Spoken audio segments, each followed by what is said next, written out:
আমরা সবসময় বলি যে অ্যান্টেরিয়র পিটুইটারি থেকে হরমোন প্রোডাকশন হয় এবং পোস্টেরিয়র পিটুইটারি থেকে হরমোন সিক্রেটেড হয়। এটার কারণ কি? একটা হচ্ছে অ্যান্টেরিয়র পিটুইটারিতে হরমোন প্রোডাকশন হয় বাট পোস্টেরিয়র পিটুইটারি থেকে হরমোন সিক্রেট হয়। তার মানে কি অ্যান্টেরিয়র পিটুইটারিতে হরমোনটা প্রোডাকশন হচ্ছে বাট পোস্টেরিয়র পিটুইটারিতে হরমোন প্রোডাকশন হচ্ছে না। কেন এটা? কারণ আমাদের যে নিউরন আছে, ঠিক আছে, এখানে একটা সেল বডি থাকে, এই সেল বডি পোস্টেরিয়র পিটুইটারিতে থাকে না। দ্যাটস ওয়াই পোস্টেরিয়র পিটুইটারি কখনো হরমোন প্রডিউস করতে পারে না।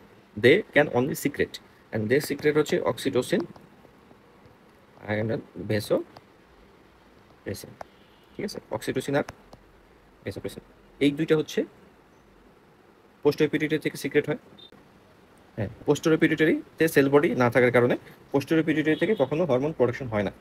হরমোনের প্রোডাকশন হয় হচ্ছে হাইপোথ্যালামাসে, বিকজ পোস্টেরিয়র পিটুইটারি যে সেল বডি সেটা হাইপোথ্যালামাসে থাকে, যার কারণে হাইপোথ্যালামাস থেকে প্রোডাকশন হয়, পোস্টেরিয়র পিটুইটারিতে এসে স্টোরেজ থাকে, সেখান থেকে সিক্রেট হয়।